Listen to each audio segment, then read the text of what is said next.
Bismillah, Assalamualaikum warahmatullahi wabarakatuh. Saya Rehan Mukti Wicaksono dengan NIM B400240060 akan mempresentasikan terkait rangkuman 5 artikel tentang perkembangan vintage di Indonesia dan dunia.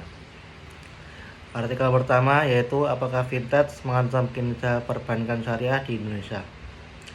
Vintage terutama P2P lending berkembang pesat sejak masa pandemi dan berpengaruh pada sektor perbankan, termasuk perbankan syariah. Permasalahan utamanya adalah apakah vintage menjadi ancaman atau justru peluang bagi bank syariah di Indonesia. Kesimpulannya, vintage tidak mengancam perbankan syariah, sebaliknya kolaborasi antara vintage dan bank syariah dapat meningkatkan kinerja dan pembiayaan UMKM berbasis prinsip kerjasama. Selanjutnya artikel kedua yaitu tinjauan kerangka regulasi vintage syariah di Indonesia. Artikel ini membahas tentang regulasi vintage syariah di Indonesia. Vintage membawa kemudahan dan efisiensi, namun juga menimbulkan tantangan dan regulasi. Permasalahan utamanya adalah bagaimana regulasi dapat mendukung perkembangan vintage syariah tanpa melanggar prinsip syariah. Kesimpulannya, vintage syariah perlu dukungan regulasi kuat dari OJK dan DSN MUI, serta pengawasan yang adaptif agar inovasi tetap sesuai prinsip Islam. Selanjutnya, artikel ketiga, analisis pertumbuhan dan respon terhadap vintage lending di Indonesia. Vintage lending dinilai berperan besar dalam meningkatkan inklusi keuangan dan pertumbuhan ekonomi nasional. Namun di sisi lain muncul resiko vintage ilegal dan tingkat gagal bayar yang tinggi. Masalah utama penelitian ini adalah faktor-faktor yang mempengaruhi pertumbuhan vintage lending di Indonesia.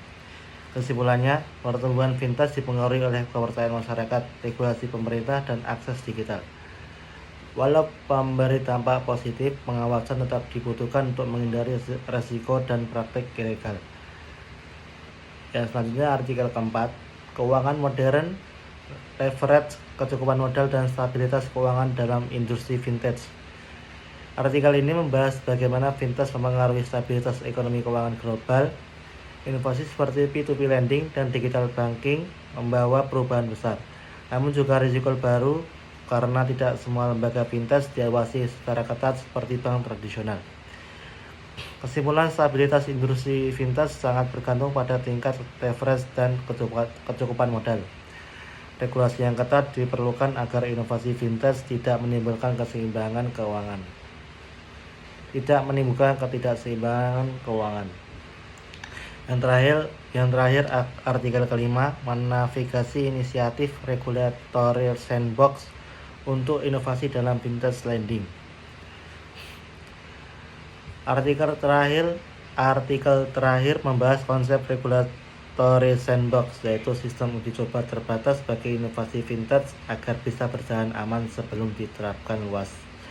Masalah yang dikaji meliputi risiko keamanan cyber, privasi data, risiko kredit, dan tantangan regulasi. Kesimpulannya adalah regulatory sandbox membantu menyeimbangkan inovasi dan perlindungan konsumen, serta meningkatkan kepercayaan publik dan kolaborasi antara regulator dan pelaku industri. Dari kelima artikel tersebut dapat disimpulkan bahwa vintage memiliki dampak positif bagi inklusi keuangan dan efisiensi sistem keuangan, namun regulasi dan pengawasan tetap menjadi kunci agar inovasi vintage berjalan aman dan sesuai prinsip syariah. Dan terakhir, kolaborasi antar pemerintah, lembaga keuangan, dan masyarakat diperlukan untuk mendukung ekosistem vintage yang sehat. Terima kasih. Cukup sekian dari saya. Apabila ada salah kata, saya mohon maaf. Wassalamualaikum warahmatullahi wabarakatuh.